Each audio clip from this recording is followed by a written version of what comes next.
السلام عليكم ورحمة الله وبركاته.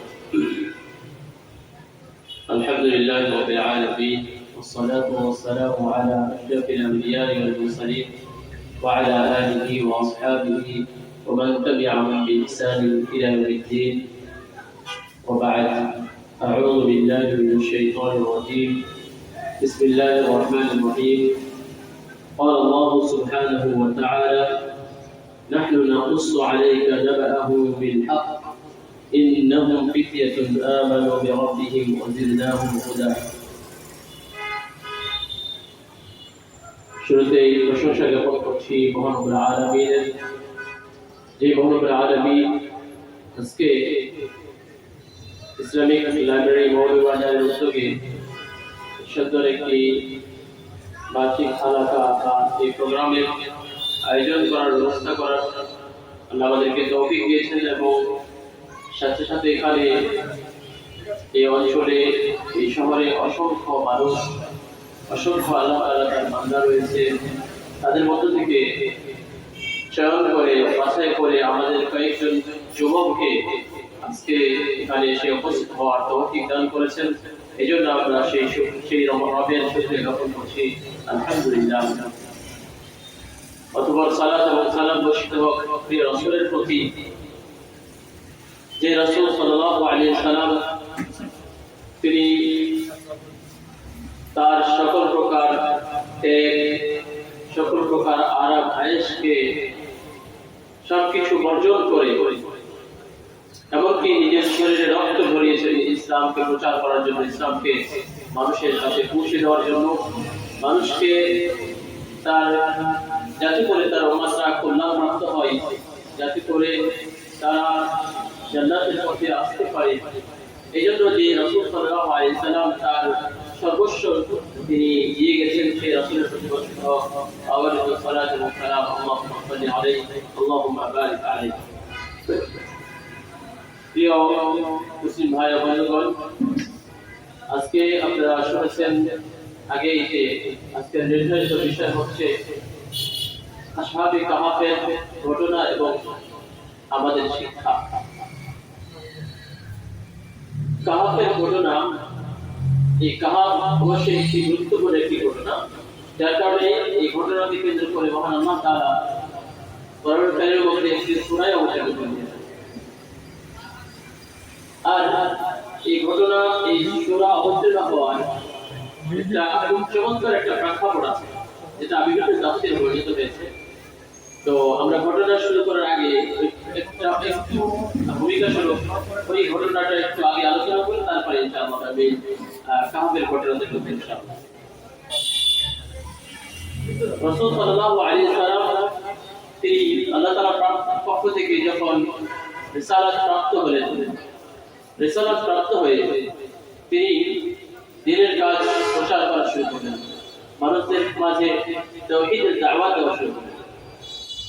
তো তাওহীদের দাওয়াত দেওয়া যখন শুরু করলেন, তো সেই সমাজ যেহেতু সকলেই মুশরিক ছিল, যেহেতু সকলেই শিরকে বিশ্বাসী ছিল, সেই বাপদাদা পূর্বপুরুষের তাদের যে ধর্ম রীতি ছিল, সেই রীতির তো পুরোটাই বিরোধী দাওয়াত দিচ্ছেন রাসূল সাল্লাল্লাহু আলাইহি ওয়াসাল্লাম। যার ফলে তাদের মাথায় একটা টনক নড়ে যে এই মুহাম্মদ সাল্লাল্লাহু আলাইহি ওয়াসাল্লাম কি করছে। আমাদের সেই পূর্বপুরুষ থেকে বাপদাদার আমল থেকে আগের যুগ থেকে যে ধর্ম আমরা পালন করে আসছি, সেই ধর্ম তো আমাদের সে বিরক্ত করে দিবে। তো যেভাবে মানুষ তার কথা শুরু করেছে, খুব বেশি সময় লাগছে না আমাদের পূর্বপুরুষের ধর্ম বিচ্যুত হচ্ছে। তো তখন তারা মক্কার কুরাইশ যারা নেতৃত্বশালী ব্যক্তিবর্গ ছিল, তারা সবাই মিলে পরামর্শ করে। সে সময় তো দারুন নাদওয়া নামে তাদের পরামর্শ জায়গা ছিল, পরামর্শের স্থান ছিল। সেই দারুন নাদওয়াতে বসে তারা একটা পরামর্শ করলো যে কি করা যায় এই মুহাম্মদের সাল্লাল্লাহু আলাইহি সাল্লামের দাওয়াতকে রুদ্ধ করার জন্য, এটাকে বন্ধ করার জন্য, এর পথকে যাতে করে না প্রচার করতে পারে, এটাকে রুদ্ধ করার জন্য আমাদের কি করতে পারি আমরা। তো তারা পরামর্শ করে একটা সিদ্ধান্ত আসলো যে আমরা প্রথমত একে হুমকি দিই, ভয় দেখাই। তো বিভিন্নভাবে রাসূল সাল্লাল্লাহু আলাইহি সাল্লামকে হুমকি দিতে শুরু করলো, ভয় দেখাতে শুরু করলো, তার জীবন নাশের হুমকি দিল। দেখা গেল যে না, এই হুমকি ধুমকি দিয়ে রাসূল সাল্লাল্লাহু আলাইহি সাল্লামের দাওয়াতকে ঠেকানো যাচ্ছে না। এবার তারা এই হুমকি ধুমকির পথ থেকে সরে আসবে। হুমকি ধুমকির পথ থেকে সরে এসে এবার একটু অন্য কৌশল অবলম্বন করলো। রাসূল সাল্লাল্লাহু আলাইহি সাল্লামকে এবার তারা প্রলোভন দেখাতে লাগলো যে হে মুহাম্মদ সাল্লাল্লাহু আলাইহি সাল্লাম, তুমি যদি আমাদের থেকে মানে আমাদের কথা মেনে নাও, তাহলে তুমি যা চাইবে, তুমি যদি পদ চাও সে তোমাকে পদ দেওয়া হবে, সর্বোচ্চ পদ তোমাকে দেওয়া হবে। তুমি যদি চাও তাহলে অনেক বড় সম্পদশালী তোমাকে বানিয়ে দেওয়া হবে। তুমি যদি চাও তাহলে আমাদের এই কুরাইশ বংশের যত সুন্দরী নারী আছে সুন্দরী নারীর সাথে বিবাহ দেওয়া হবে। এভাবে বিভিন্ন প্রলোভন দেখানো শুরু করতো। কিন্তু রাসূল সাল্লাল্লাহু আলাইহি সাল্লাম যেহেতু তিনি কোনো দুনিয়াবী উদ্দেশ্যে এটা করতেছিলেন না, যার কারণে কোনো ভয় ভীতি কাজ হচ্ছে না, কোনো প্রবণতা, কোনো নিশ্চিত পরিমাণ তার দাওয়াত থেকে তাকে পিছনে সরিয়ে নিয়ে আসছে না। তো তারা তখন তাদের দুই কৌশল অবলম্বন করে যেগুলো ব্যর্থ হচ্ছে, পরে আবার তারা পরামর্শ করলো এবং পরামর্শ করে তারা আরেকটি সিদ্ধান্তে উপনীত হলো। সেটা হচ্ছে যে সেই যুগে মক্কাতে তৎকালীন যুগে কোনো ইহুদি ছিল, আহলে কিতাব ছিল, খ্রিস্টানও খুব জোরালো মানে ওইরকম ধার্মিক খ্রিস্টান ছিল। শুধুমাত্র মদিনাতে তৎকালীন যুগে কয়েকটি গোত্র আসছিল, যেমন বলা হয় যে 3টা গোত্র ছিল ইহুদিদের, বানু নাদির, বানু কায়নুকা এবং বানু কুরাইজা। এই 3টি গোত্র মদিনায় বসবাস করত। আর এই মদিনাতে বসবাসকারী ইহুদিদের কিছু পুরোহিত ছিল, পণ্ডিত ছিল, যারা তাদের ধর্ম সম্পর্কে ভালো অভিজ্ঞতা ছিল, জ্ঞান রাখত। তো এই মুশরিকরা তাদের সম্পর্কে জানতো। তারা মনে করলো যে তাহলে যেহেতু এই মুহাম্মদ সে নিজেকে রাসূল বা নবী দাবি করছে, আর ওই মদিনার ইহুদিরা তারাও কিন্তু নবীর উম্মত, ওই আগের নবীর উম্মত, তারা আহলে কিতাব, তাদের প্রতি আল্লাহর পক্ষ থেকে কিতাব নাযিল হয়েছে। তো তাদের কাছে যদি আমরা কিছু সংবাদ নেই বা তাদের কাছ থেকে যদি এই বিষয়টা আসলে পরামর্শ করি, হয়তো বা তাদের কাছ থেকে কিছু একটা আমরা পরামর্শ পেতে পারি, যার মাধ্যমে হয়তো এই আসলে কি সঠিক নবী নাকি আসলে সঠিক মিথ্যা নবী, এটা আমরা যাচাই করতে পারবো। যার ফলে তারা তখন দুইজন ব্যক্তিকে বা দুইজন যুবককে তারা সিলেক্ট করলো। একজনের নাম হচ্ছে হারিস ইবনে নজর, আরেকজনের নাম হচ্ছে উকবা ইবনে আবি মুঈত। এই দুই ব্যক্তিকে তারা সিলেক্ট করলো, চয়ন করে ওই দুইজন ব্যক্তিকে তারা দূত হিসাবে মক্কা থেকে মদিনায় পাঠালো। এবার মক্কা থেকে যখন মদিনায় পাঠালো, মদিনায় গিয়ে এবার তারা সেখানকার ইহুদি নেতৃস্থানীয় ব্যক্তি যারা ধর্মগুরু, পুরোহিত, তাদের সাথে তারা এবার তাদের সাথে বসে যা কিছু তাদেরকে বলা হয়েছে সেগুলো তারা তখন তাদের কিছু উপস্থাপন করলো। উপস্থাপন করার পর এবার ইহুদি পুরোহিতরা তারা তাদেরকে একটা পরামর্শ দিল যে এই পথ তোমাদের অবলম্বন করতে হবে। যদি তাদেরকে প্রথমত যে তোমাদের মাঝে নবী দাবি করছে, রিসালাত দাবি করছে, রাসূল হওয়ার, তাকে 3টা প্রশ্ন করবে। সে যদি 3টা প্রশ্নের উত্তর দিতে পারে তাহলে মনে করবে যে সে আসলে খাঁটি রাসূল, আল্লাহর পক্ষ থেকে প্রেরিত নবী এবং রাসূল। আর যদি এই 3টা প্রশ্নের সে উত্তর না দিতে পারে তাহলে বুঝবে যে সে আসলে নবী না, সে ভণ্ড নবী, সে মিথ্যা নবী, নবুয়ত দাবি করছে। এবার এই দুই যুবক তাদের কাছ থেকে মদিনা থেকে একটা, যেহেতু তারা 3টা প্রশ্নের একটা কঠিন মানে পরামর্শ পেয়েছে, তারা অনেক খুশি হয়ে মদিনা থেকে মক্কায় আবার ফিরে আসে। ফিরে আসার পর এবার আবারও মক্কার যারা নেতৃস্থানীয় ব্যক্তিবর্গ ছিল তাদেরকে সবাইকে নিয়ে আবার বসলেন এবং তাদেরকে সেই 3টা প্রশ্ন সম্পর্কে জানালেন যে আমাদেরকে এই 3টা প্রশ্ন করা হয়েছে, যে যদি এটার উত্তর দিতে পারে তাহলে আমরা জানবো, বা তারা বলেছে যে এটা তাহলে সত্যতা যাবে। যাই হোক, এইভাবে তারা পরামর্শ করে এবার সিদ্ধান্ত নিলেন যে তাহলে আমরা কি করবো, আগামীকাল মুহাম্মদ সাল্লাল্লাহু আলাইহি সাল্লামের কাছে যাব এবং তাকে আমরা এই 3টা প্রশ্ন তার কাছে উপস্থাপন করবো। তো তাদের কথা অনুযায়ী তারা তখন তার পরের দিন রাসূল সাল্লাল্লাহু আলাইহি সাল্লামের কাছে তারা গেল এবং তাকে 3টি প্রশ্ন ছুড়ে দিল। এই ভাই সামনে চলে আসেন। আচ্ছা, তো ওই ইহুদিদের থেকে পাওয়া এই প্রশ্ন এই দুই মানে মক্কার কুরাইশদের নির্দিষ্ট ব্যক্তিবর্গ থেকে রাসূল সাল্লাল্লাহু আলাইহি সাল্লামের কাছে পরামর্শের ভিত্তিতে প্রশ্ন। এক নম্বর প্রশ্ন করা হলো যে অতীত যুগে কয়েকজন যুবক ছিল যারা তাদের তাওহীদের উপর অটল ছিল, তাওহীদকে টিকিয়ে রাখার জন্য তারা পাহাড়ের গুহায় আশ্রয় নিয়েছিল। তাদের সম্পর্কে আপনার ধারণা আছে কিনা বা তাদেরকে কি বলা হয় সে বিষয়ে আপনার কতটুকু ধারণা আছে? এটা একটা প্রশ্ন। দুই নম্বর প্রশ্ন হলো যে রূহ সম্পর্কে আপনার কি ধারণা? আমাদের ভিতরে যে রূহ আছে, প্রাণ, এই প্রাণ সম্পর্কে আপনি কি জানেন?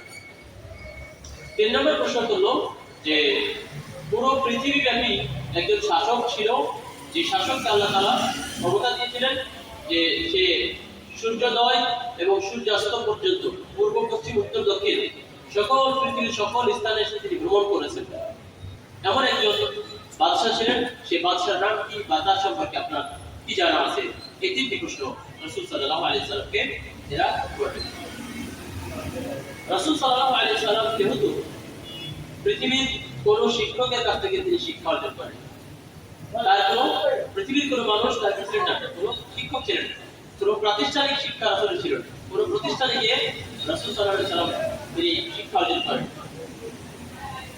প্রতিষ্ঠানে যে তিনি কোনো শিক্ষা অর্জন করতেন হয়তো বা তাহলে সেই সময়ের কিতাব থেকে তিনি অর্জন করতে পারতেন, দিয়ে হয়তো একটা গজামিন দিয়ে এগুলো একটু উত্তর দিতে পারতেন, যেমনটা হয়তো আমরা অনেক সময় করে থাকি যে আমাদেরকে কোনো সাধারণ মানুষ যদি একটা প্রশ্ন করে তাহলে আমার উত্তরটা জানা থাকলেও তো থাকলোই, আর যদি না থাকে তবুও আমরা কি করি না যে না জানি না, আমরা কি করি সেই প্রশ্নটার উত্তর ঘুরিয়ে পেঁচিয়ে বাঁকা করে যেভাবে হোক ওই উত্তরটা দেওয়ার চেষ্টা করি।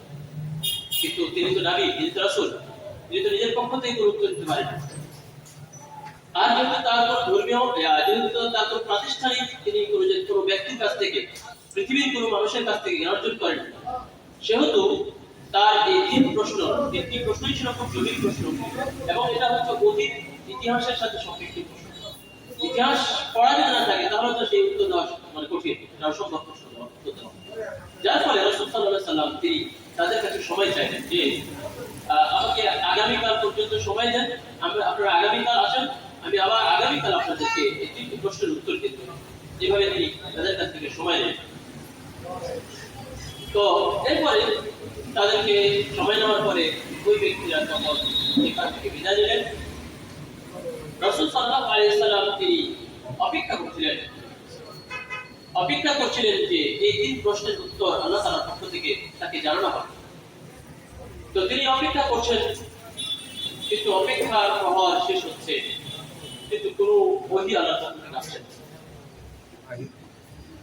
তো যেহেতু রাসূল সাল্লাল্লাহু আলাইহি সাল্লাম তিনি নিজের পক্ষ থেকে কোনো কথা বলেন না, কারণ আল্লাহ তাআলা বলেছেন ওমা ইয়ানতিকু আনিল হাওয়া ইন হুয়া ইল্লা ওয়াহয়ু ইউহা, যে রাসূল সাল্লাল্লাহু আলাইহি সাল্লাম নিজের পক্ষ থেকে কিছু উত্তর দেন না যতক্ষণ পর্যন্ত আল্লাহর পক্ষ থেকে কিছু ওহী না করা হয়, ততক্ষণ পর্যন্ত তিনি কোনো প্রশ্নের উত্তর নিজের পক্ষ থেকে দিতে পারেন না। বিশেষ করে শরীয়তের বিষয়ে কখনো নিজের পক্ষ থেকে কিছুই বলতেন না যতক্ষণ পর্যন্ত আল্লাহর পক্ষ থেকে ওহী না আসে। তো তার রাসূল সাল্লাল্লাহু আলাইহি সাল্লামের যে প্রহর উত্তর দেওয়ার আগামীকালের এই সময় গড়িয়ে যাচ্ছে, সকাল রাত পেরিয়ে গেল, সকাল হয়ে যাচ্ছে, ওই মক্কার কুরাইশদের নির্দিষ্ট ব্যক্তিগত সময় আসবে আবারও, কিন্তু ওহী আসে না। মক্কার কুরাইশের সবাই এসে আবার রাসূল সাল্লাল্লাহু আলাইহি সাল্লামের কাছে পরে উপস্থিত হয়ে গেল এবং তাকে রাসূল সাল্লাল্লাহু আলাইহি সাল্লামকে আবার প্রশ্ন করলেন যে কি বাবা আজকে উত্তর দেওয়ার কথা ছিল, আজকে আমাদেরকে তাহলে উত্তর শোনান। কিন্তু রাসূল সাল্লাল্লাহু আলাইহি সাল্লাম লাজবাব, তিনি কোনো উত্তর দিতে পারছেন না।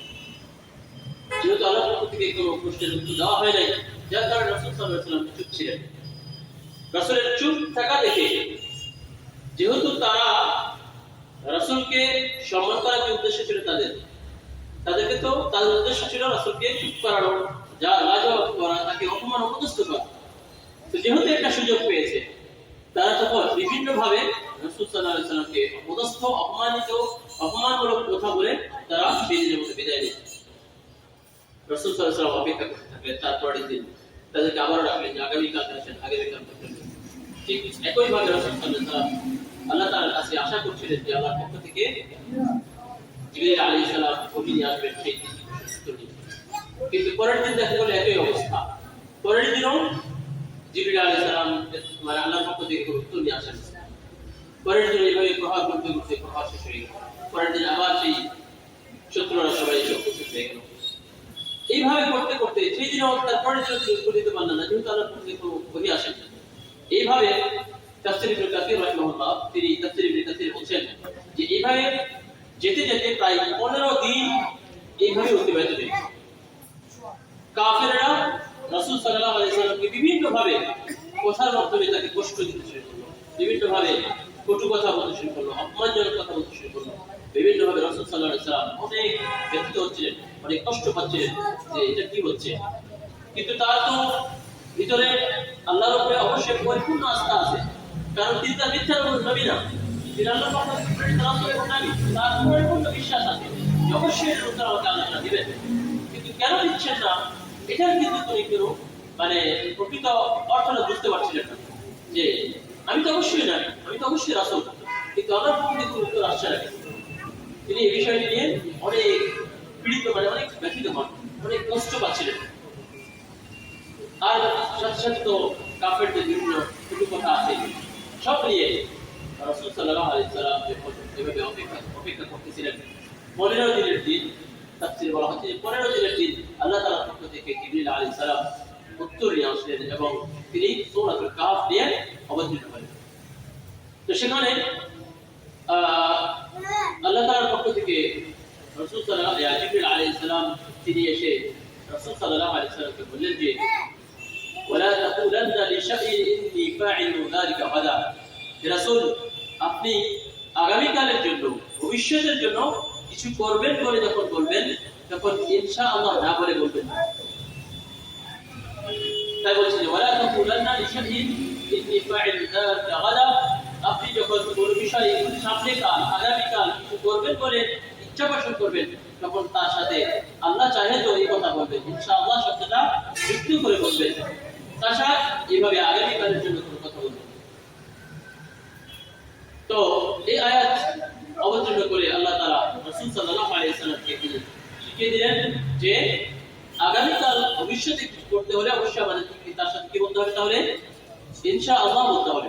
কারণ আমাদের তো কোনো ক্ষমতা নেই, যদি আল্লাহ তাআলা আমাদেরকে আগামীকালের ভবিষ্যতের কোনো কাজ করতে তৌফিক দান করেন, তাহলে শুধু আমাদের কাজ করাটা সম্ভব। যদি তিনি তৌফিক না দান করেন আমাদের সম্ভব। এজন্য ভবিষ্যতে যা কিছুই করতে হবে তার সাথে কি বলতে হবে, ইনশাআল্লাহ বলতে হবে। তো এখানে রাসূল সাল্লাল্লাহু আলাইহি ওয়াসাল্লাম এত কষ্ট পাওয়ার একটি শুধুমাত্র কারণ ছিল যে তিনি ওই সময় ইনশাআল্লাহ বলেননি বা বলতে পারেননি, অথবা রাসূলকে এইভাবে রাসূলের কষ্টের মাধ্যমে মূলত আমাদের পুরো জাতিকে শিক্ষা দেওয়ার উদ্দেশ্য। কারণ আমরা জানি যে এরকম বেশ কিছু ঘটনা আছে যে রাসূল সাল্লাল্লাহু আলাইহি ওয়াসাল্লাম সেগুলোতে কষ্ট পেয়েছে বিভিন্ন ভাবে, যেমন ইফকের ঘটনা আছে, তারপরে আরো কিছু ঘটনা আছে যে ঘটনাগুলোতে রাসূল সাল্লাল্লাহু আলাইহি ওয়াসাল্লাম বা তার পরিবার তিনি কষ্ট পেয়েছেন, কিন্তু কষ্টটা মূলত কার জন্য হয়েছে, আমাদের উম্মতের জন্য। এই উম্মতকে আল্লাহ তাআলা যাতে করে পরবর্তী তারা এই ভুলগুলো না করে, তারা যেন সেখান থেকে শিক্ষা অর্জন করতে পারে, তাদের জন্য মানে আমাদের জন্য সহজ করার জন্য আল্লাহর পক্ষ থেকে বেশ কিছু কষ্ট আল্লাহ তাআলা রাসূল সাল্লাল্লাহু আলাইহি ওয়াসাল্লামকে দিয়েছেন, বা রাসূল সাল্লাল্লাহু আলাইহি ওয়াসাল্লামকে কষ্ট আমাদের জন্য পেতে হয়েছে। সম্মানিত উপস্থিতি, যাই হোক, তাহলে এইভাবে যখন জিবরিল আলাইহিস সালাম এই তিনটি প্রশ্নের উত্তর নিয়ে আসছিলেন, তার মধ্যে একটি প্রশ্নের উত্তর ছিল আল্লাহ তাআলা বলেছেন যে সূরাতুল কাহফ, এই সূরাতুল কাহফের মধ্যে দুইটি প্রশ্নের উত্তর দিয়েছেন, আর একটি প্রশ্ন রূহের সম্পর্কে আল্লাহ তাআলা তার আগের সূরা বানী ইসরাঈলের উত্তর দিয়েছেন। এই তিনটি প্রশ্নের উত্তর আল্লাহ তাআলা এই দুইটি সূরার মধ্যে অবতীর্ণ করে জিবরিল আলাইহিস সালামকে দিয়েছিলেন। সবাই উপস্থিতি এখানে তো এই তিনটি উত্তরের মধ্যে যেটা বলছিলাম যে প্রথমত যে প্রশ্নটি ছিল যে গুহাবাসীদের সম্পর্কে আপনার কি ধারণা আছে।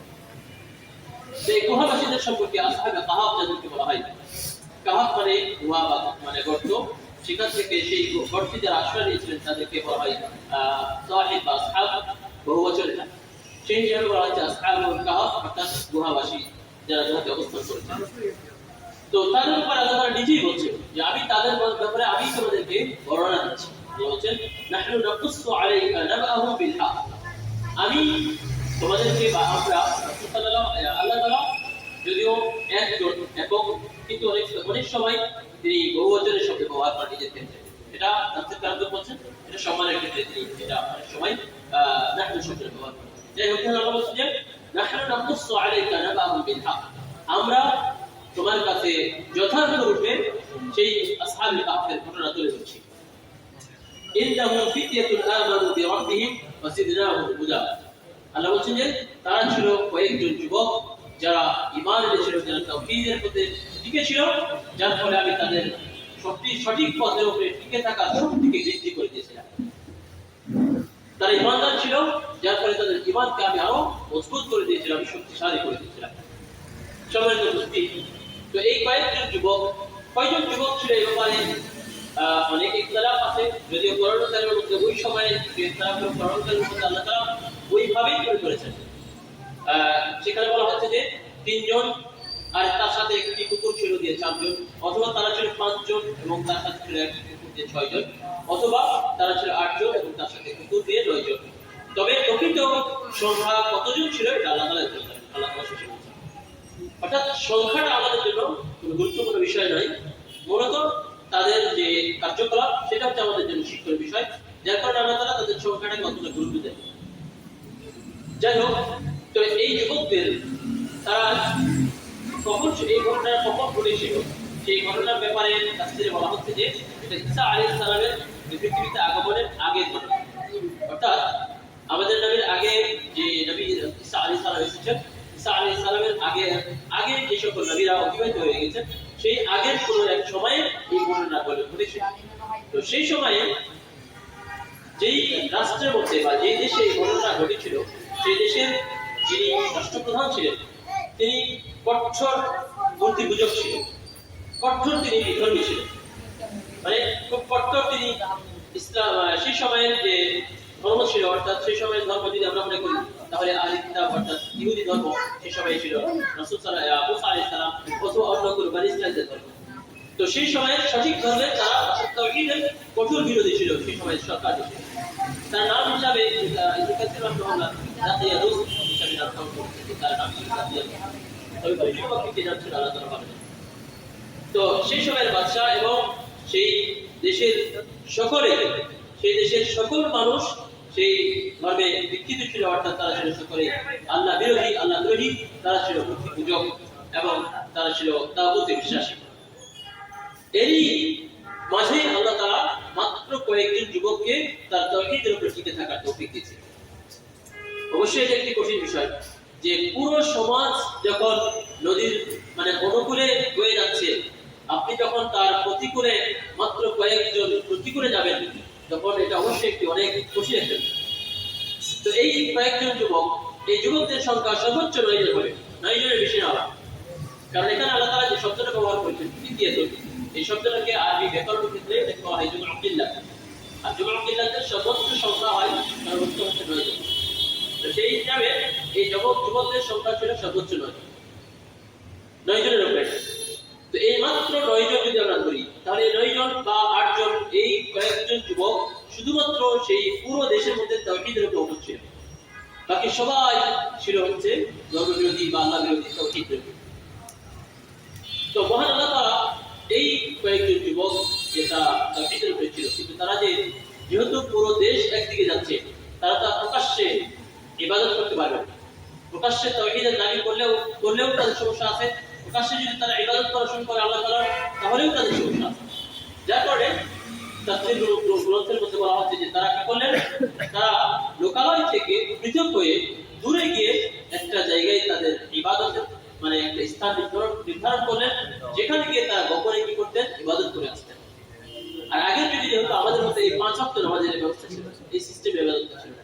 আগের যুগে ইবাদতের সিস্টেম একটু আলাদা ছিল, সিয়ামের অবস্থা আলাদা ছিল, তারপরে সালাতের সিস্টেম আলাদা ছিল। তো সেইভাবে তখন সেই সময়ে তারা কি করতেন, গোপনে সেখানে যেতেন এবং সেখানে ইবাদত করে আবার তারা লোকালে ফিরে আসতেন। এভাবে তাদের ইবাদত গোপনে চলতেছিল। তো যতই গোপনে আপনি আপনার ইবাদত করে যান, কিন্তু আপনার আশেপাশে যে আপনার বন্ধু বান্ধব আছে, আপনার আত্মীয় স্বজন আছে, তারা তো কিছু না কিছু আপনার কাছ থেকে আশ করতে পারবে, তারা তো কিছুটা হলেও ধারণা করতে পারবে যে কি ব্যাপার, আমরা এরকম ভাবে চলতেছি, অথচ আমার এই বন্ধু বা আমার এই ভাই এরকম করছে কেন। অবশ্যই আপনি সেটা ধারণা করতে পারবেন কিছুটা হলেও। যেমন মনে করেন যে আপনারা যেমন এখন অনেক জায়গাতে হয়তো আপনারা যখন হাত উঠাচ্ছেন অথবা হাত উঠাচ্ছেন না, যখন আপনি যেভাবে আপনি সালাত আদায় করতে যাচ্ছেন, আপনি যদি হাত নাও উঠান, কিন্তু আপনাকে আপনার চলাফেরাতে বুঝবে যে আপনি অন্যরকম। আপনার চলাফেরাতে বুঝে ফেলবে যে আপনি আমাদের বন্ধু। তো ঠিক ওই সমাজে তারা যখন এইভাবে ওই গোপনে গোপনে তাদের ইবাদত করছিলেন, তখন তাদের সমাজে কিছু মানুষ এটা বুঝতে পেরেছে। তো বুঝতে পারলেও তারা সেইভাবে অতটা গুরুত্ব দেয় নাই, অথবা মানে কঠিনভাবে তাদেরকে বা প্রতিরোধ করার জন্য পদক্ষেপ গ্রহণ করে না। এভাবে তাদের চলতে চলতে বাৎসরিক তাদের উৎসবের দিন এসে হাজির। যেমন ভাবে ধরেন যে আমাদের হিন্দুদের যে তাদের বাৎসরিক, যদিও প্রতি মাসে তাদের বিভিন্ন ধরনের আছে পূজা আছে, কিন্তু বাৎসরিক একটা পূজা আছে যেটাকে খুব নাম করে, খুব আনন্দের সাথে তারা এটাকে মানে খুব জোরালো ভাবে পালন করে। তো ওই সময় যে বাদশাহ ছিল সে তো কঠোর, যেহেতু সে মূর্তি পূজক ছিল, তো তাদের বাৎসরিক উপাসনায় বা বাৎসরিক যে ইবাদতের দিন, বাৎসরিক তাদের যে অনুষ্ঠানের দিন, সেখানে তারা ঘোষণা দিল বাদশাহ যে সকলকে কি করতে হবে, মন্দির বা তাদের যে ইবাদতখানা, সেই ইবাদতখানায় হাজির হতে হবে এবং মূর্তির কাছে তাদের নজরানা পেশ করতে হবে, তাদের কিছু না কিছু দিতে হবে। তো যেহেতু এটা বাদশার পক্ষ থেকে নির্দেশ, তো এই নির্দেশ পালন করার জন্য সকল যারা ওই সময় ধর্ম, তাদের ধর্মান্ত, তারা সকলেই উপস্থিত হবে। কিন্তু ব্যতিক্রম এই কয়েকজন যুবক, তারা কি করলো, তারা বিভিন্ন অজুহাতে তার পিছনে সরল। যেহেতু মানুষের একটা তাদের প্রতি বিরূপ ধারণা ছিল, আর তারা ফের আবার আজকে যাচ্ছে না, তো মানুষের তাদের প্রতি দৃঢ় একটা ধারণা ছিল যে ব্যাপারটা কি, অবশ্যই এর মধ্যে কোনো ঝামেলা।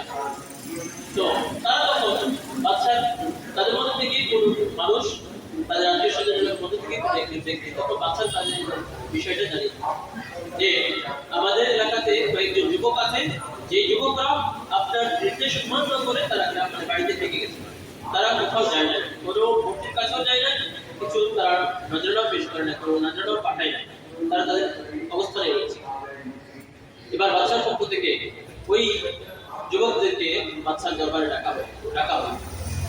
যখন তাদেরকে বাচ্চার দরবারে ডাকা হলো, বাচ্চার দরবারে আসলো তারা, ওই যুবকদেরকে তখন ওই বাদশা সরাসরি বা রাজ দরবারে প্রশ্ন শুরু করলো যে কি বাবা, তোমাদেরকে আমরা আমাদের পক্ষ থেকে নির্দেশনা যে দেওয়া হয়েছিল, তোমাদের কাছে কি তোমরা নির্দেশনা শুনেছিলে কিনা?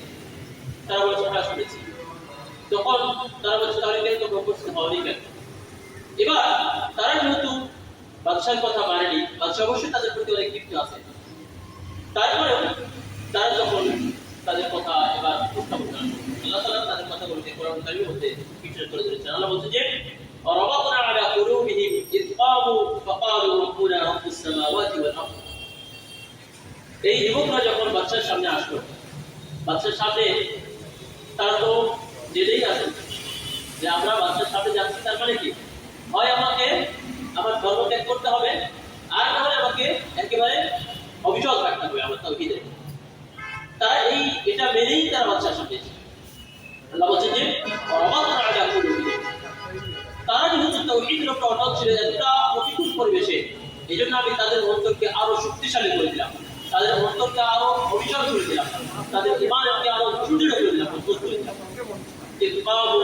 ফলে তারা যখন বাদশার সম্মুখে দাঁড়িয়ে ওই বাদশার প্রশ্নের উত্তর দেওয়া শুরু করলো, তারা বলল যে ফাকালু রাব্বুনা রাব্বুস সামাওয়াতি ওয়াল আরদ। বাদশাকে লক্ষ্য করে বলল যে আমাদের প্রভু হলেন সেই প্রভু যিনি সেই সাত আকাশকে সৃষ্টি করেছেন, সাত জমিনকে সৃষ্টি করেছেন, এবং এই সব কিছুর মালিক তিনি হলেন আমাদের প্রভু, তিনি হলেন আমাদের রব। তাকেই শুধুমাত্র আমরা মানি, অন্য কাউকে আমরা মানি না, অন্য কাউকে আমরা রব হিসেবে গ্রহণ করি না। এভাবে বজ্রকণ্ঠে বাদশার সামনে তারা উত্তর দেওয়া শুরু করল। তারা বললেন যে লান নাদউ মিন দুনিহি ইলাহা, আমরা কখনোই সেই মহান রব ছাড়া অন্য কোনো ইলাহকে আমরা উপাসনা করব না, বা অন্য কোনো ইলাহকে আমরা আহ্বান করব না। লাকাদ কুননা ইযান শাতাতা, যদি আমরা তা করি তাহলে আমরা সীমালঙ্ঘনকারীদের অন্তর্ভুক্ত হয়ে যাব। এরপর আরো কথা বললেন, তারা বললেন যে হাউলাই কওমুন ইত্তাখাযু মিন দুনিহি আলিহা, বলছে যে এই যে আমাদের সম্প্রদায় যাদেরকে নিয়ে আপনি আছেন, আমাদের সম্প্রদায় যাদেরকে ইবাদত করছে, যাদের পূজা করছে, যাদের কাছে গিয়ে মাথা নত করছে, যাদের কাছে গিয়ে এই যে খাদ্য উপস্থাপন করছে, তাদের ব্যাপারে বলুন তো দেখি, লাউলা ইয়াতুনা আলাইহিম বিসুলতানিন বাইয়িন, তাদের ব্যাপারে আপনাদের কি প্রমাণ আছে, তারা কি সৃষ্টি করেছে? আমরা তো বললাম যে আমাদের প্রভু হলেন সেই প্রভু যিনি এই সাত আকাশকে সৃষ্টি করেছেন, এই জমিনকে সৃষ্টি করেছেন এবং যা কিছু আছে সবকিছু সৃষ্টি স্রষ্টা হলেন সেই মহান রব্বুল আলামিন। তাহলে আপনি বলেন যে যাদের কাছে আপনারা মতামত করছেন, আমাদের জাতি মতামত করছে তাহলে লাউলা ইয়াতুনা আলাইহিম বিসুলতানিন বাইয়িন, তারা কেন কোনো স্পষ্ট প্রমাণ দেখাতে পারে না যে এরা প্রভু, এরা রব, এরা যে স্রষ্টা, এরা ইবাদত করার উপযুক্ত হকদার? এর কি প্রমাণ আছে, কি দলিল আছে? তারা এভাবে বাদশাকে জোরালো করতে এভাবে তারা তখন বলতে শুরু করলেন। তারপর আল্লাহ তারা বললেন যে ফামান আযলামু মিম্মান ইফতারা আলা আল্লাহি কাযিবা, সুতরাং আল্লাহ তাআলার ব্যাপারে যারা মিথ্যা রচনা করে তার চাইতে আর বড় জালেম কে হতে পারে? অর্থাৎ বাদশার সামনে তাকে সরাসরি বলল যে, মানে সরাসরি না বললেও কথাই বলে দিলেন যে সবচেয়ে জালেম তুমি বা তোমরা, কারণ তোমাদের কি নাই কোনো, তোমাদের রবের ব্যাপারে তোমরা যারা ইবাদত করছো তোমাদের কোনো প্রমাণ নেই যে তারা একটা মানুষও সৃষ্টি করতে পারে না, একটা মানুষও তৈরি করার তাদের ক্ষমতা নেই। এমনকি তৈরি করার ক্ষমতা নেই, তারা একটা মাছি হাঁকাতেও পারবে না, একটা মাছিকে ভাগাতেও ভাগানোর মতো তাদের ক্ষমতা নেই। তারা তাদের তোমরা ইবাদত করছো, আর আমরা ইবাদত করছি সেই সত্তা যিনি সর্বময় ক্ষমতার অধিকারী, যিনি সার্বভৌমত্বের অধিকারী, যিনি সকল কিছু সৃষ্টি করেছেন, সকল কিছু করে শিখিয়ে থাকেন। এইভাবে যখন বজ্রকণ্ঠে সেই যুবকরা বাদশার সম্পর্কে তাদের খুব জোরালো বক্তব্য পেশ করলো, এবার বাদশা কি নরমভাবে দেখে? আপনাদের কি হইব? বাদশা কি ডুবে গেছে অথবা হেদায়েত হয়ে গেছে? বাদশা এবার, কারণ যদি তিনি নরম হয়ে যান তাহলে তার গতি ঠিকবে না, তার নেতৃত্ব ঠিকবে না। তিনি ওই যুবকদের প্রতি খুব ক্ষিপ্ত হলেন এবং ক্ষিপ্ত হয়ে তাদেরকে বললেন, তোমাদেরকে তাফসীরে বলা হচ্ছে যে তাদেরকে 3 দিন টাইম দিলেন, যে তোমাদেরকে 3 দিন টাইম দিলাম, এই 3 দিনের মধ্যে হয় তোমরা সংশোধন হয়ে ফিরে আসবে, আর তাহলে তোমাদেরকে আমি হত্যা করবো বা তোমাদেরকে তোমাদের ধর্ম থেকে তোমাদের ধর্মচ্যুত করবো। এভাবে তাদেরকে 3 দিনের আলটিমেটাম দিয়ে ওই দরবার থেকে তাদেরকে বিদায় দেন। এবার এই যুবকরা 3 দিনের টাইম বাদশার কাছ থেকে পেলেন, এটা অবশ্যই একটা বড় সুযোগ। তো এই যাওয়ার পরে বাদশার কাছ থেকে যাওয়ার পরে যখন বাইরে তারা গেলেন, এবার তারা 7 জন বা 9 জন তারা এবার বসে পরামর্শ শুরু করলেন যে আমরা এই মুহূর্তে আমাদের এখন কি করব, আমরা কি করতে পারি। তো তারা তখন পরামর্শ করে বিভিন্ন ভাবে হয়তো তাদের মধ্যে কথা হয়েছে। তো তারা সর্বশেষ সিদ্ধান্ত নিলেন যে আমরা এখন তো যেহেতু আমাদের পুরো সমাজ, পুরো দেশ, এমনকি দেশের যিনি প্রধান প্রেসিডেন্ট দায়িত্বশীল তিনিও আমাদের বিরোধী, তারা হচ্ছেন অজস্র ক্ষমতার অধিকারী, আর আমরা হলো মাত্র 7 থেকে 9 জন। আমরা 7 থেকে 9 জন তাদের বিরুদ্ধে যদি আমরা যুদ্ধ ঘোষণা করি তাহলে কি পারবো? আর এই যুদ্ধ ঘোষণা করাটা কি আসলে আমাদের জন্য কোনো যুক্তিসঙ্গত মানে এরা হবে, পথ হবে? তো তারা সর্বোপরি সবাই কথোপকথন করে তারা সর্বশেষ সিদ্ধান্ত আসলো যে না, এই মুহূর্তে আমাদের এই কাফের জালেম সরকারের বিরুদ্ধে যুদ্ধ করা আমাদের জন্য সম্ভব নয়।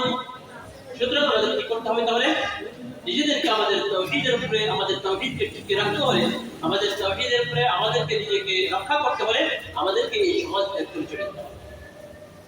তারা এই সিদ্ধান্ত নিলেন যে তারা সিদ্ধান্ত অনুযায়ী তখন তারা তাদের লোকালয় ত্যাগ করে তারা বেরিয়ে পড়লেন, তাদের মানে গ্রাম থেকে বা তাদের এলাকা থেকে তারা বেরিয়ে হাঁটতে শুরু করলেন।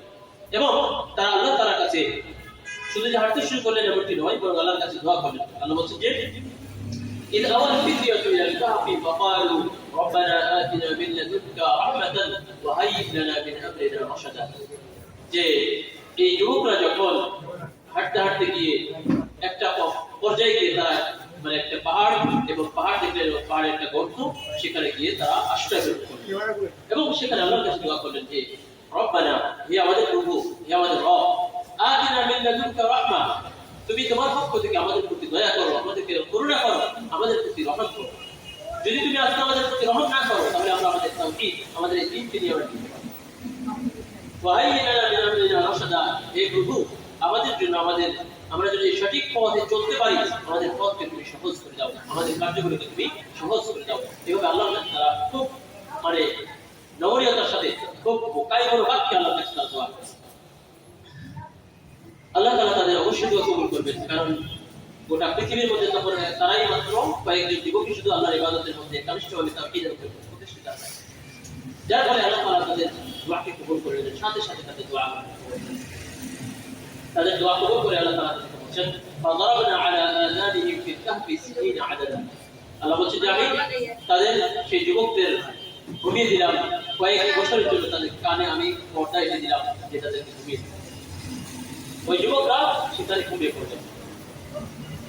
এখন এই যে বাদশাহ 3 দিনের এই বাদশাহ এবার তাদের প্রতিনিধিত্ব কি বাবা ওই যুবকরা কোথায়, তাদের অবস্থা কি, তারা কি আসলে পরিবর্তন হয়েছে কিনা, বা তাদের আসলে কি অবস্থা। বাদশার পক্ষ থেকে যখন তাদেরকে খুঁজতে যাওয়া হলো, তাদেরকে সন্ধান করতে যাওয়া হলো, তখন তাদের অবস্থান দেখলো যে না, তারা কেউ নেই। এবার বাদশার লোকেরা তাদেরকে খুঁজতে শুরু করলো। খুঁজতে খুঁজতে কোনো কোনো তাফসীরে বলা হচ্ছে যে খুঁজতে খুঁজতে এই যুবকরা যেই গর্তের ভিতরে ছিল সেই গর্ত পর্যন্ত তারা এসে পৌঁছেছে। ওই বাদশার লোক সেই গর্তে এসেও তারা পৌঁছেছে, কিন্তু আল্লাহ তাআলা যেহেতু তাদেরকে রক্ষা করবেন, আল্লাহ তাআলা যাদেরকে হেফাজত করবেন, তারা কি আসলে কেউ পৃথিবী থেকে মানে উদ্ধার করতে পারে। যার ফলে আমরা জানি আরেকটি ঘটনা আছে যে রাসূল সাল্লাল্লাহু আলাইহি সাল্লাম যখন মক্কার কুরাইশরা রাসূল সাল্লাল্লাহু আলাইহি সাল্লামকে হত্যা করার পরিকল্পনা করেছিল, দিয়ে তার চতুর্দিক দিয়ে বাড়ি ঘেরাও করেছিল, তাই না? হিজরতের সময় তখন রাসূল সাল্লাল্লাহু আলাইহি সাল্লাম আলী রাদিয়াল্লাহু আনহুকে তার বিছানায় রেখে তিনি কাফেরদের উদ্দেশ্যে মানে বালু ছুড়ে দিয়ে তিনি সুন্দরভাবে ঘর থেকে বেরিয়ে গিয়েছিলেন এবং তার সঙ্গী আবু বকর রাদিয়াল্লাহু আনহুকে নিয়ে সেই গারে তাউর পর্বতের একটা গর্তের মধ্যে তারা দুজনে আশ্রয় নিয়েছিলেন। ইতিহাসের মধ্যে আমরা জানতে পারি যে ওই সময়ে যারা কুরাইশ নেতা ছিল সেই শত্রুপক্ষ তারা খুঁজতে খুঁজতে সেই গারে তাউর পর্যন্ত তারা কিন্তু গিয়েছিল, এবং কি ওই গর্তের আশপাশ দিয়েও তারা হাঁটাহাঁটি করেছে, কিন্তু কারো এতটুকু মানে খেয়াল হয়নি যে ওই গর্তের দিক থেকে একটু তাকায়। তারা তাকালে আবু বকর রাদিয়াল্লাহু আনহু কি তারা আমাদের দিকে তাকালে দেখতে পেত, এমন কাছাকাছি আমাদের চলে আসছিল তারা, কিন্তু আল্লাহ তাআলা কি করেছেন, তাদেরকে হেফাজত করেছেন, রক্ষা করেছেন। তারা গর্তের মুখ পর্যন্ত গেছে, কিন্তু ওই সুযোগটা আল্লাহ তাআলা, যার ফলে আল্লাহ তাআলা তাদেরকে বাঁচিয়ে তাদেরকে রক্ষা করেছেন। ঠিক একই ভাবে এই গুহাবাসীদের ঘটনাটা ঠিক একই ছিল যে ওই বাদশার লোকেরা তাদেরকে খুঁজতে খুঁজতে তাদের গুহা পর্যন্ত গেছে, কিন্তু আল্লাহ তাআলা যাকে রক্ষা করবেন তাকে কেউ পৃথিবীর উৎখাত করতে পারবে না, এটাই হচ্ছে স্বাভাবিক ঘটনা। যার কারণে আল্লাহ তাআলা তাদেরকে রক্ষা করেছেন। তারা মানে মানে খালি হাতে ফিরে আসছে, তাদেরকে পায়। যাই হোক, আল্লাহ তাআলা তাদেরকে হেফাজত করেছেন। সেই যুবকরা তখন সেখানে অবস্থান করা শুরু করেছেন এবং তাদেরকে যেহেতু আল্লাহ তাআলা দীর্ঘ সময়ের জন্য ঘুমিয়ে দিয়েছিলেন, তো দীর্ঘ সময় যদি মাটিতে ঘুমায়, মাটির উপরে ঘুমাতে থাকে, তাহলে তো শরীরের মধ্যে যেমন ধরেন যে আমরা যদি মাটিতে ঘুমিয়ে পড়ি, যদি কয়েকদিন চলে যায়, তাহলে কিন্তু যে অংশটা ঘুমানোর মানে মাটির সাথে লেগে থাকবে, সেটা কিন্তু মাটির সাথে একটা সংযোগ হওয়ার কারণে স্যাঁতসেঁতে হতে শুরু করবে। আস্তে আস্তে স্যাঁতসেঁতে ভাব হতে হতে সেটা কিন্তু বিভিন্ন ধরনের পোকা মাকড় এসে সেটাকে গ্রাস করতে শুরু করবে। তো এই স্যাঁতসেঁতে ভাব অথবা এই সমস্যা যেন না হয়, যেন তাদের কোনো ক্ষতি না হয়, আল্লাহ তাআলা বলছেন যে وترى الشمس إذا طلعت تزاور عن كهفهم ذات اليمين وإذا غربت تقرضهم ذات الشمال। বলছে যে এই যুবকরা যারা ঘুমিয়েছিল তাদেরকে রক্ষার জন্য সূর্য যখন উদিত হতো, তখন সূর্য উদিত হয়ে পশ্চিম আকাশে যখন যেত, তখন সেটা পশ্চিম আকাশে যাওয়ার সময় ডান কাত হয়ে চলে যেত। আবার যখন অস্ত হতে যেত, সূর্যটা পশ্চিম দিকে যখন যেত, তখন ঠিক একই ভাবে আল্লাহ তাআলা এমন ভাবে তাদেরকে এমন এঙ্গেলে রেখেছিল যে তাদের সূর্যের কড়ার মতো লাগতো। আবার সূর্যের তাপ যে লাগতো না, সূর্যের তাপ হালকা তাপ যেটা সেটা লাগতো, যাতে করে সূর্যের শরীরের মধ্যে যে একটা পচন ধরে যায়, সেই পচন ধরাটা যেন না লাগে।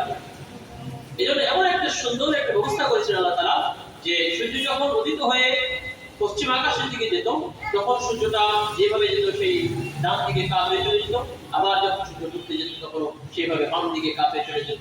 সূর্যের কঠিন তাপটা তাদের শরীরের মধ্যে আঘাত করত। এইভাবে আল্লাহ তাআলা তাদেরকে শরীরের মধ্যে পচন ধরা থেকে এবং সেই ফ্যাকাশে ভাব থেকে আল্লাহ তাদের শরীরকে হেফাজত করেছেন। আল্লাহ বলছেন যে ওয়াতাহসিবুহুম আইকাযা ওয়া হুম রুকুদ, তারা যখন ঘুমাচ্ছিলেন, তারা যখন দীর্ঘ সময় একটা ঘুমিয়েছেন, যেমন এরপরে আয়াতগুলোতে বলা হয়েছে যে প্রায় 309 বছরের মতো ঘুমিয়েছেন বা তার চেয়ে বেশি।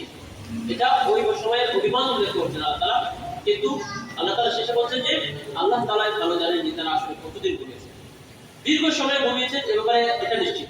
তো দীর্ঘ সময় যেহেতু ঘুমিয়েছেন, তো এই সময়ের মধ্যে আল্লাহ বলছেন যে আমি কি করতাম, তাদের পার্শ্ব পরিবর্তন করাতাম, কোনো সময় ডান দিকে ঘোরাতাম, আবার কোনো সময় বাম কাতে ঘোরাতাম।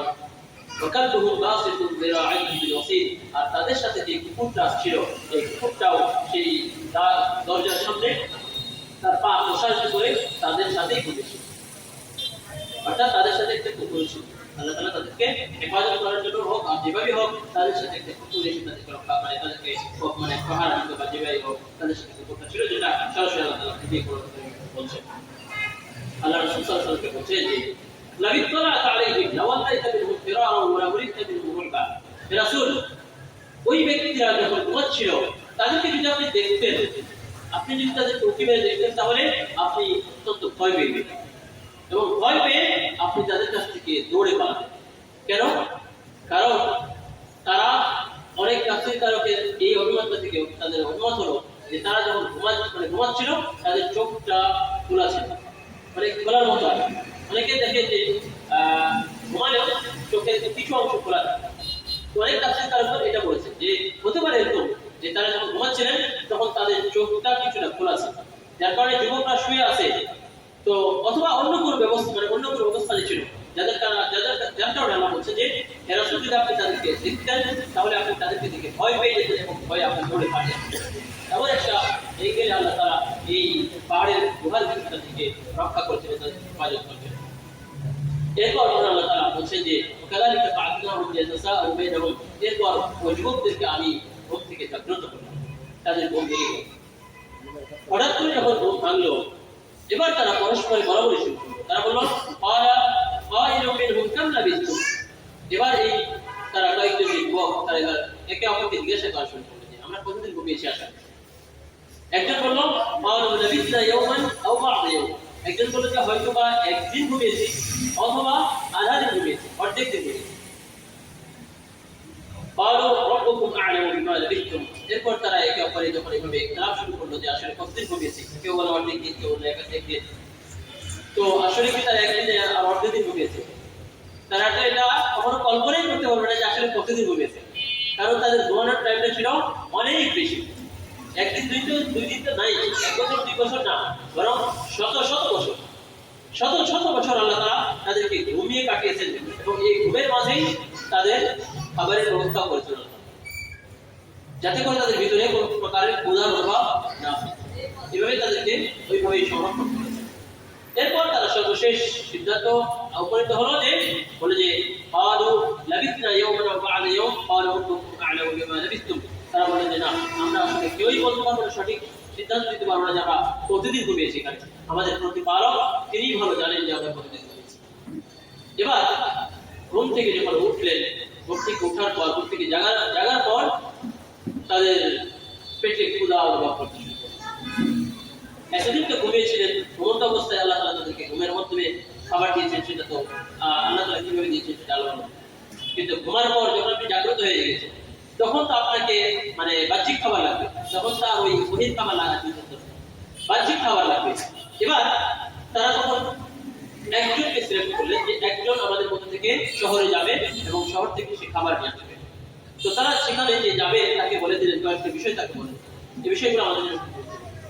তাকে বললেন যে এক নম্বর তাকে নির্দেশ করলেন, যাকে পাঠাচ্ছেন তাদের সঙ্গীদের মধ্যে থেকে একজন সঙ্গীকে শহরে, বলছে যে সর্বপ্রথম যে খাবারটা তুমি গ্রহণ করবে সেই খাবারটার দিকে লক্ষ্য করবে, সেই খাবারটা যেন পরিষ্কার পবিত্র হয়। এখানে পরিষ্কার শব্দটা বাবা বলেনি, পবিত্র হয় বলেছেন। অর্থাৎ এখানে ইঙ্গিত হচ্ছে যেন সেই খাবারটা যেন পবিত্র থাকে, কোনো প্রকার আরাম খাবার না হয়। কারণ যে সেই সময় তারা যখন ঘুমিয়েছিলেন সেই সময়ে যেহেতু সরকার এবং সাধারণ জনগণ সবাই কি ছিল, মূর্তি পূজক ছিল, সবাই ছিল বিধর্মী, যার কারণে তাদের খাবারগুলো বেশিরভাগ খাবারগুলো মানে বেশিরভাগ সব খাবারগুলো বলা যেতে পারে হারাম খাবার ছিল।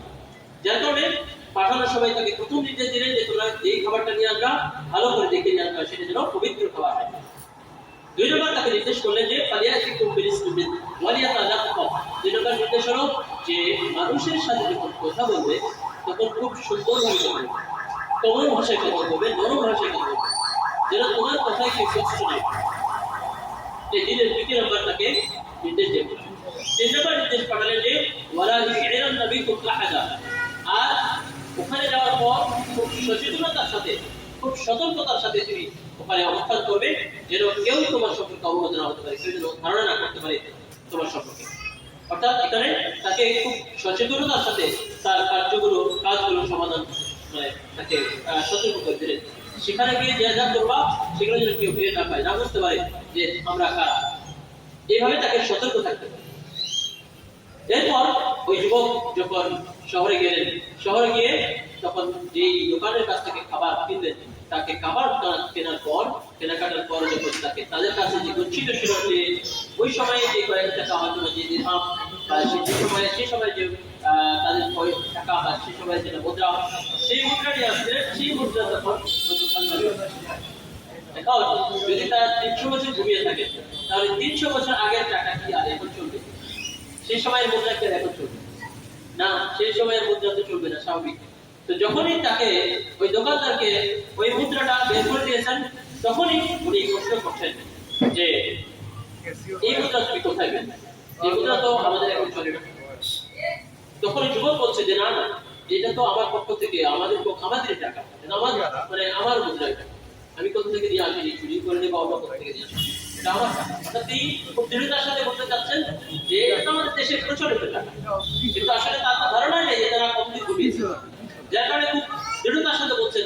কিন্তু যে দোকানদার তিনি বুঝতে পারছেন যে আসলে এদের মধ্যে কোনো একটা ঝামেলা আছে, যার ফলে তাকে দিয়ে তিনি কোথায় গেলেন, আবার সেই সময়ের বাচ্চা যিনি ছিলেন তার কাছ থেকে ওই যুবককে নিয়ে যখন তার বাচ্চার কাছে নিয়ে গেলেন, এবার বাচ্চা তাকে প্রশ্ন করলেন যে তোমরা এই টাকা এই দেড়হাম কোথায় পেয়েছো?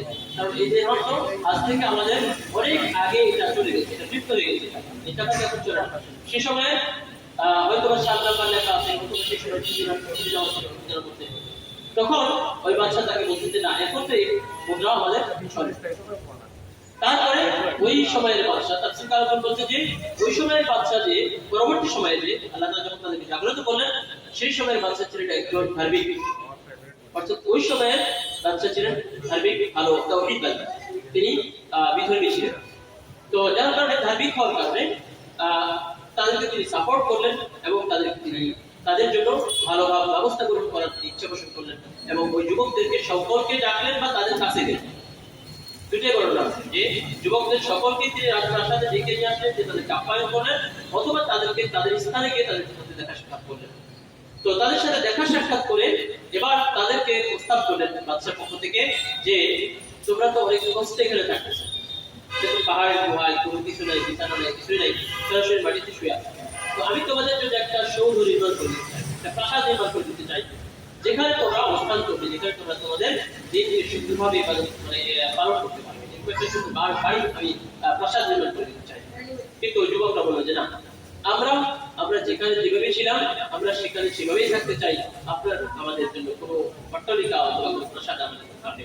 এভাবে ওই যুবকরা ওই বাদশাকে বিদায় জানালেন এবং তাদের উপরে আলোচনা করছে যে তারা সেখানে আবারও ওই যুবকরা আবারও ঘুমিয়ে পড়লেন এবং ঘুমিয়ে পড়ার পর আল্লাহ তাআলা তাদের মৃত্যু ঘটিয়েছেন এবং তারা এখন আর জীবিত নেই, বরং তারা মরে গেছে। এটি তাফসীর কারণে এটা যে যেহেতু আল্লাহ তাআলা বলেছেন যে কুল্লু নাফসিন যায়িকাতুল মউত, প্রত্যেক আত্মাকে মৃত্যুর স্বাদ গ্রহণ করতে হবে। এজন্য যদিও কেউ বলতে চান যে তাদের তো মৃত্যুর কথা সরাসরি কথা লেখা নেই, কিন্তু আসলে যেহেতু এখানে আয়াতে আল্লাহ তাআলা আমভাবে বলেছেন যে প্রত্যেক আত্মারই মৃত্যুর স্বাদ গ্রহণ করতে হবে, এজন্য অনেক মুহাদ্দিস বলেছেন যে তারা যখন পরবর্তী ঘুমিয়েছেন, দ্বিতীয়বার ঘুমিয়েছেন, ওই ঘুমের মধ্যেই আল্লাহ তাআলা তাদের কি করেছেন, তাদের রূহকে কবজ করে নিয়েছেন এবং তারা এখন মৃত্যু এখন তারা আবার কিয়ামতের মাঠে। সম্মানিত উপস্থিতি, এই ছিল মোটামুটি আসহাবে কাহফের সংক্ষিপ্ত ঘটনা। এখন আমরা যে ঘটনা শুনলাম, আসলে এই ঘটনা আল্লাহ তাআলা কি আমাদেরকে ঘটনা শুনিয়ে কি লাভ? এত আমাদের পবিত্র গ্রন্থ, সবচেয়ে শ্রেষ্ঠ গ্রন্থ, পৃথিবীর মধ্যে সবচেয়ে নির্ভুল গ্রন্থ, তো এত শ্রেষ্ঠ গ্রন্থের মধ্যে এরকম একটা ঘটনা, প্রাচীনকালের একটি ঘটনা তুলে দেওয়ার আসলে আমাদের কি কারণ? অবশ্যই কিছু কারণ আছে, আল্লাহ তাআলা আমাদেরকে এখান থেকে কিছু বোঝাতে চেয়েছে। তো সেই শিক্ষা আমাদের জন্য আসলে কেন এই ঘটনাটি তুলে ধরছেন, মূলত আমাদের শিক্ষারই সেটাই আসলে উদ্দেশ্য। সেই উদ্দেশ্যগুলো আমি কয়েকটি এখানে নোট করেছি। যেমন ধরেন যে এই ঘটনার মধ্যে একটি আমাদের জন্য শিক্ষা হলো যে আমরা যারা তাওহীদে বিশ্বাস করি, যারা আমরা নিজেকে মুমিন বলে দাবি করি, আমাদের ঈমানের উপরে সর্বদাই আমাদেরকে অবিচল থাকতে হবে, অটল থাকতে হবে। যেমন ধরুন যে ওই যুবকরা তারা সেই তাদের যারা দেশের জনগণ ছিল, জনগণ সকলেই তারা ছিল বিধর্মী, বাদশাহ ছিল বিধর্মী, বাদশাহ তাদেরকে কত রকমের হ্যারাসমেন্ট করেছে, কত রকমের প্রেশার দিয়েছে, এমনকি তাদেরকে মৃত্যুর হুমকি দিয়েছে। তারপরেও কিন্তু তারা তাওহীদ থেকে বিচ্যুত হয়নি বা তাওহীদ থেকে পিছু সরে আসেনি। তারা তাওহীদের উপরেই অবিচল ছিল, অটল ছিল। এজন্য তারা যেমন কয়েকজন যুবক তারা তাওহীদকে টিকিয়ে রাখার জন্য তারা সর্বোচ্চ এই কঠোর একটা সিদ্ধান্ত নিতে পেরেছিল, অবিচল থেকে ছিল ঈমানের উপরে।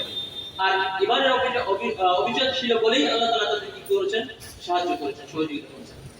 এজন্য এখান থেকে আমাদের জন্য একটা শিক্ষা হচ্ছে যে এই যুবকদের মতো আজকে আপনারা যারা এখানে এই যে এই লাইব্রেরি, ইসলামিক লাইব্রেরি দিয়েছেন, এই লাইব্রেরির সাথে যে সকল যুবকরা কাজ করতেছেন, আপনারা আজকে আমাদের সাথে কয়েকজন মুরব্বী আছেন, বাকি আপনারা বেশিরভাগ যুবক রয়েছেন আলহামদুলিল্লাহ। তো সেই যুবক কয়েকজন যুবক ছিলেন, সেই যুবকদের মতোই আমাদেরকেও ইনশাআল্লাহ এই সমাজ, আমাদের এই মৌলভীবাজারের বা সিলেট বিভাগ, চট্টগ্রাম বিভাগ, আমরা সবাই জানি যে পুরো অঞ্চলটাই যদিও অনেকে মুসলিম, নামধারী মুসলিম, প্রকৃত মুসলিম অনেকেই তারা নিজেকে দাবি করলেও আসলে ইসলাম থেকে অনেক ক্ষেত্রে যে তারা অনেক কার্যকলাপের মাধ্যমে সরে গেছে, অনেক সময় তারা বুঝতে পারে ওরা কারা, ওরা তো আমাদেরই ভাই, আমাদেরই তারা, হয়তো আপনার চাচা, আমার আত্মীয়, আমার মামা, আমার খালা, আমার মা, আমার বোন, আমাদের আত্মীয় স্বজন। তো তারা এত কষ্ট করে ইবাদত করে যাচ্ছে, তারা এত কষ্ট করে তারা আল্লাহকে পাওয়ার জন্য চেষ্টা করে যাচ্ছে, কিন্তু তারা নিজেরাও জানে না যে কখন তারা ইসলাম থেকে বিচ্যুত হয়ে গেছে। কারণ অনেকেই শিরকের মাধ্যমে শিরকের মধ্যে লিপ্ত রয়েছে। তারা রাসূলের মহব্বতের নামে, ওলিয়াউলিয়ার মহব্বতের নামে আসলে কখন যে তারা শিরকের মধ্যে জড়িয়ে গেছে তারা নিজেরাও উপলব্ধি করে না, বুঝতে পারে না। তো এই ভুলগুলো থেকে ভাঙার জন্য বা সেই ভুল থেকে নিজেদের আত্মীয় স্বজন, আমাদের প্রতিবেশী, আমাদের মুসলিম ভাইদেরকে ফিরিয়ে নিয়ে আসার অবশ্যই এটি একটা সুন্দর প্ল্যাটফর্ম যেটা আপনারা এখানে করেছেন। আমি আল্লাহর কাছে দোয়া করি আল্লাহ তাআলা আপনাদের এই সুন্দর লাইব্রেরির যে উদ্যোগ নিয়েছেন, যে কয়েকজন যুবক, আল্লাহ তাআলা আপনাদের যুবকদেরকে কবুল করুন এবং যুবকদেরকে সকল প্রকার বাধা বিপত্তি, যত প্রকারের বিভিন্ন ধরনের বাধা আসবে এটাই স্বাভাবিক, যেহেতু আপনারা একটা প্রতিকূল পরিবেশে একটা সুন্দর লাইব্রেরি দিয়েছেন। সুতরাং অবশ্যই আপনাদের প্রতি বিভিন্ন রকমের বাধা আসবে, এটাই স্বাভাবিক। তো সকল বাধা বিপত্তিকে উপেক্ষা করে যেন আপনারা এই ইসলামের মশালকে এগিয়ে দিতে পারেন, আল্লাহ তাআলা সেই তৌফিক দান করুন। আল্লাহুম্মা আমিন। সম্মানিত উপস্থিতি, যেটা বলছিলাম, তাহলে আমাদের এই যুবকদের থেকে একটি শিক্ষা হচ্ছে যে ঈমানের উপরে অবিচল থাকা, অটল থাকা। দুই নম্বর হলো দ্বীনের জন্য ত্যাগ স্বীকার করার মানসিকতা গড়ে তোলা। ওই যুবকরা কি করেছিল? তারা তাদের সবকিছুকে ত্যাগ করেছিল। যেমন ধরেন তার বাবা, তার মা, তাদের বোন, তাদের আত্মীয় স্বজন, তাদের গ্রাম, তার যেখানে তারা বেড়ে উঠেছে সেই শৈশবকাল, বাল্যকাল, শৈশবকাল সব যেখানে কেটেছে, যেখানে তাদের হাজারো স্মৃতি বিজড়িত গ্রাম, তার অঞ্চল, সবকিছুকে ত্যাগ করে দিয়ে তারা চলে আসছিল। তারা চাইতো ওই সময় তারা কিন্তু সুখে শান্তিতে বসবাস করতে পারতো, তাদের প্রতিবেশী সবাইকে নিয়ে বসবাস করতে পারতো, এমনকি শান্তিতে তারা বাচ্চার ক্ষেত্রে যদি হয়তো কোনো মোটা অঙ্কের করে একটা পদ অথবা টাকা চেত, সেটাও হয়তো পেতে পারত। কিন্তু তারা এই দুনিয়ার সবকিছু ত্যাগ করে দিয়ে, ত্যাগ স্বীকার করে শুধুমাত্র তাদের তাওহীদ, পরকালের সুখ পাবে, পরকালের সুখের জন্য সব ত্যাগ স্বীকার করে তারা চলে আসছিল এবং চলে এসে তারা আল্লাহ তাআলার সাহায্য চেয়েছিল। সম্মানিত মুসলিম, সুতরাং আমাদের উপর ঠিক একইভাবে যে কোনো অবস্থানে যদি আমাদেরকে ত্যাগ স্বীকারের পথ আসে বা ত্যাগ স্বীকারের সময় এসে যায়, আমাদের সেভাবে প্রস্তুত থাকতে হবে ইনশাআল্লাহ, যেন যে কোনো ত্যাগ আমরা স্বীকার করতে পারি। বিশেষ করে যুবকদেরকে, বিশেষ করে আমাদের যুবকদেরকে, যারা মুরব্বী আছেন তারা তো ত্যাগ স্বীকার করছেন বা করবেন ইনশাআল্লাহ। সাথে সাথে আমরা যুবক, কারণ আল্লাহ তাআলা সব ক্ষেত্রেই কিন্তু যুবকদেরকে প্রাধান্য দিয়েছে সব সময়। কারণ যেমন দেখেন হাদিসে বর্ণিত হয়েছে যে রাসূল সাল্লাল্লাহু আলাইহি ওয়াসাল্লাম বলেছেন কিয়ামতের মাঠে আল্লাহ তাআলা কি করবেন? সবাইকে প্রশ্ন করবেন 5টি প্রশ্ন। এই 5টি প্রশ্নের উত্তর না দিয়ে কেউ এক পা সামনে যেতে পারবে না। তার মধ্যে একটা কি, আর উমরিহি, তার পুরো জীবন সম্পর্কে প্রশ্ন করা হয়। পুরো জীবন, আবার পুরো জীবন সম্পর্কে তো জিজ্ঞাসা করলোই, কিন্তু আল্লাহ তাআলা বলছেন যে এরপরে আবার কি করা হবে, তার যৌবনকাল সম্পর্কে আবার আলাদা করে এক্সট্রা প্রশ্ন করা হবে। তাহলে আমাদের যৌবনকালটাকে কিন্তু আল্লাহ তাআলা বেশি প্রাধান্য দিয়েছে। এজন্য আমরা যারা যুবক রয়েছি, আমাদের এখন অবশ্যই এই তাওহীদ আমরা বিশ্বাস করেছি, আল্লাহ তাআলা আমাদেরকে যে সঠিকটা, তার দিনের সঠিক বিধিবিধানকে আমাদেরকে বোঝার তৌফিক দিয়েছেন। এই জন্য আমাদের উচিত হলো যে আমাদের এই পথে অবিচল থাকা এবং সাথে সাথে বিভিন্ন ধরনের ত্যাগ স্বীকার করার মানসিকতা নিজেদের দিন করে দেওয়া। যেমন ধরেন যে আপনারা এই সময়টাতে ইচ্ছা করে মোবাইলে সময় ব্যয় করতে পারতেন, ইচ্ছা করে অন্য কোনো কাজে ব্যয় করতে পারতেন, কিন্তু আপনারা ওই আনন্দ সময়টাকে ত্যাগ করে দিয়ে আপনারা আজকে এখানে আসতে পেরেছেন, এসেছেন। অবশ্যই এটা একটা বড় ত্যাগ। আপনাদের মতোই আপনাদের বন্ধু, অনেক বন্ধু রয়েছে যারা এখন ঘুরে বেড়াচ্ছে অথবা মোবাইল টাইপ করতেছে বা অন্য কোনো কাজ করতেছে, সেরকম একটা সুন্দর প্রোগ্রাম তারা হাজির হতে পারে। যাই হোক, এইভাবে আমাদেরকে ইসলামিক বিভিন্ন ক্ষেত্রে ত্যাগ স্বীকার করার মানসিকতা গড়ে তুলতে হবে। আল্লাহ তাআলা আমাদের সেইভাবে ত্যাগ স্বীকার করার তৌফিক দান করুন। আল্লাহুম্মা আমিন। সম্মানিত উপস্থিতি, এরপরে আরেকটি শিক্ষা হলো যে আদর্শ এবং সচেতন হওয়া, আদর্শবান এবং সচেতন হওয়া। ওই যুবকরা যখন ওই ব্যক্তিকে পাঠাচ্ছিলেন, ওই তাদের মধ্যে একজন ব্যক্তিকে খাবার দিতে, তখন তাকে কি বলেছিলেন যে খুব সতর্কতার সাথে তুমি চলবে, মানে পথ চলবে বা সবকিছু পর্যবেক্ষণ করবে। অর্থাৎ আমরা যে আজকে এই পুরো প্রতিকূল পরিবেশে এই দাওয়াতি কার্যক্রম করছি, বিশেষ করে মৌলভীবাজার বা আমাদের যে প্রতিকূল অঞ্চলগুলোতে, অবশ্যই আমাদেরকে দাওয়াতি কার্যক্রমের ক্ষেত্রে সজাগ দৃষ্টি থাকতে হবে এবং এখানে আমাদের হিকমতের সাথে কাজ করতে হবে। হিকমতের সাথে যদি কাজ না করেন, তাহলে যে কোনো সময় আমাদের এই কাজ বিঘ্নিত হতে পারে, যে কোনো সময় আমাদের কাজ রুদ্ধ হয়ে যেতে পারে, বন্ধ হয়ে যেতে পারে। এই জন্য আমাদের কাজের ক্ষেত্রে অবশ্যই সকলকে সচেতন থাকতে হবে, সতর্কতার সাথে হিকমতের সাথে আমাদের কাজগুলোকে সামনে এগিয়ে নিতে হবে। সেভাবে আমাদের সেই তৌফিক আল্লাহ তাআলা আমাদেরকে সেভাবে কবুল করুন। আল্লাহুম্মা আমিন। সম্মানিত উপস্থিতি, এরপর আরেকটি এখান থেকে শিক্ষা হচ্ছে যে আমাদের ঐক্যবদ্ধ থাকতে হবে। ঐক্যবদ্ধ থাকতে হবে।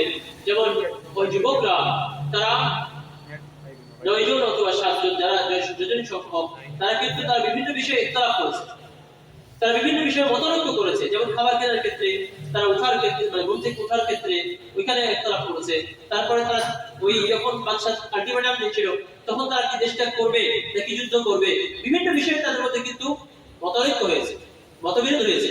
কিন্তু তারা কি হয়ে যায় না, পৃথক হয়ে যায় না, যে ঠিক আছে তুমি তোমার মতো তারা জিহাদ করো আর আমি আমার মতো থাকি, অথবা তুমি যাও আমি যেতে পারবো না, আমি আমার এলাকায় থাকবো, সবাইকে নিয়ে মোটামুটি একটা মানে মিল দিয়ে থাকবো, আমি আমার মতো তাওহীদের উপরে থাকবো, কিন্তু সবার সাথে মিলে দিয়ে চলবে, এরকম কিন্তু তারা বলতে পারতেন। কিন্তু তারা কি করেছেন, মতানৈক্য যাই হোক, সর্বশেষে তারা একই সিদ্ধান্তের উপর অটল থেকে সম্মানিত ভাই বন্ধুগণ। সুতরাং আমাদের এই ইসলামিক দাওয়াতের ক্ষেত্রে আমাদের যেহেতু আল্লাহ তাআলা আমাদেরকে নিয়ামত দিয়েছেন যে আমরা সঠিকটা বুঝতে পেরেছি, আমরা সহিহ সুন্নাহকে ধারণ করতে পেরেছি, উপলব্ধি করতে পেরেছি, এজন্য এই দাওয়াতের ক্ষেত্রে চলতে গিয়ে আমরা আমাদের মধ্যে মতবিরোধ হতে পারে। যেহেতু আমরা সকলেই স্বাধীন, সকলেই সঠিক বোঝার ক্ষেত্রে, ইসলামিক জ্ঞান অর্জনের ক্ষেত্রে, ইসলামিক জ্ঞান চর্চার ক্ষেত্রে সকলকে আল্লাহ কি করেছেন, স্বাধীনতা দিয়েছেন। এখানে কেউ কারো কাছে বাধ্য না। আমরা সকলেই দিন চর্চার ক্ষেত্রে এবং দিনটাকে সঠিকভাবে বোঝার ক্ষেত্রে এবং নিজে আমল করার ক্ষেত্রে আমি স্বাধীন। আল্লাহ তাআলা আমাকে স্বাধীনতা দিয়েছেন। আমাকে বলে দেননি যে এক ব্যক্তিকেই শুধু অনুসরণ করতে হবে, একেবারে ও যা বলছে তাই সব কিছু মানতে হবে, ভুল হোক অথবা সঠিক হোক, আমার যাচাই করার অত ভোগার কোনো অধিকার নেই, এভাবে কিন্তু আল্লাহ বলেন।